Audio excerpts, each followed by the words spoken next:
you ever had one of those days where your brain just doesn't feel like it's working right? Like you're walking around in a fog, forgetting little things, or struggling to focus the way you used to? It's easy to chalk it up to stress, aging, or maybe just a bad night's sleep. But what if something else, something almost invisible, was sneaking into your brain and slowly changing the way it works? That something is plastic. Not the kind you can see like bottles or bags, but tiny fragments called microplastics, and even smaller ones known as nanoplastics. Microplastics are pieces of plastic less than 5 millimeters wide. You could line them up across your fingernail. Nanoplastics, on the other hand, are so small you'd need a powerful microscope to spot them. They're smaller than most viruses, and that's exactly what makes them dangerous. They're small enough to pass through your body's tightest defenses. Even the blood-brain barrier, which protects your brain from harmful substances, can't keep them out. In 2024,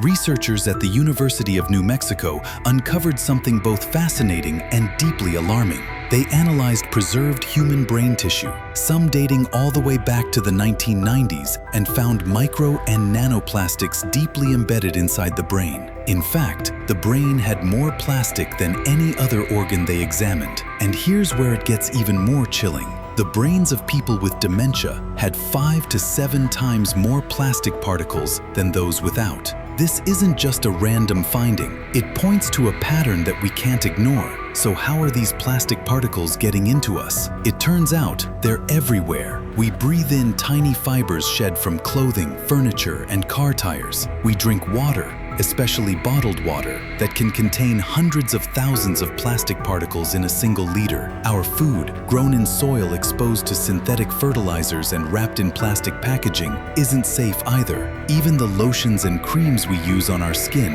often carry plastic-based chemicals. Once inside the body, these particles travel silently through the bloodstream, spreading to major organs, including the brain. And once they're in the brain, they don't just sit there. Scientists have found that they can trigger oxidative stress, which harms healthy brain cells. They create inflammation, mess with important brain chemicals like serotonin and dopamine, and may even lead to the kind of protein damage seen in Alzheimer's and Parkinson's disease. In fact, a 2024 study published in the New England Journal of Medicine linked plastic particles in artery plaque to a 4.5 times greater risk of heart attack or stroke. That's not just speculation. That's a direct connection between plastic in the body and major health problems. And still many researchers think we're only scratching the surface. Some believe these tiny particles may be affecting how children learn, how we regulate emotions, or why some people are developing memory problems earlier than ever before. Imagine something you can't see slowly disrupting your brain's ability to function. That's the reality we may be facing. You might be wondering, can we actually do anything about this? Can we protect our brains from something so tiny and invisible, yet so deeply harmful? The good news is, yes, we can. And it starts with understanding that your body already has a built-in defense system. It's called autophagy. Think of autophagy like your brain's overnight cleaning crew. While you rest, it sweeps away waste and damaged cells, helping your brain stay sharp and healthy. And the best part? You can help this system work better just by tweaking a few daily habits. Try giving your body a break from food for 12 to 18 hours a day. This simple form of fasting jumpstarts your brain's cleanup mode. Move your body regularly. Even light exercise boosts brain repair and helps your neurons stay connected. And when it comes to food, think colorful and natural. Spices like turmeric, a warm cup of green tea, or a supplement like NAC can help your body fight off the damage caused by plastic particles. But just as important as what we do is what we avoid. Start replacing plastic where you can. A steel or glass water bottle instead of plastic.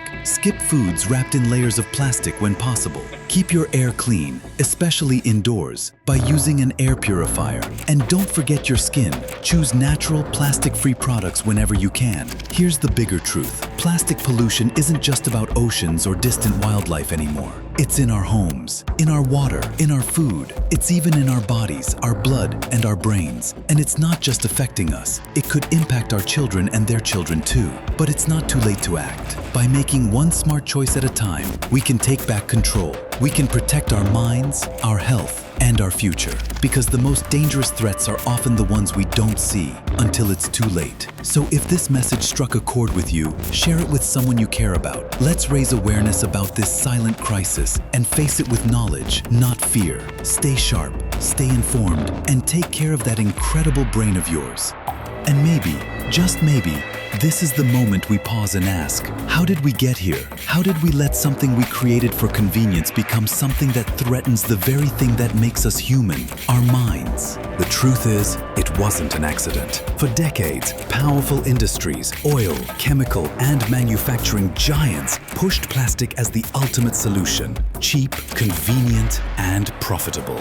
Governments often looked the other way, too slow to regulate, too eager to protect short-term economic interests. And all the while, we were told it was our responsibility to recycle our way out of the problem, when in reality, less than 10% of plastic ever gets recycled. So, here we are, surrounded by the consequences of decisions made without care for the long-term effects on our health and our planet. But pointing fingers isn't enough. The real question is, what will we do now that we know?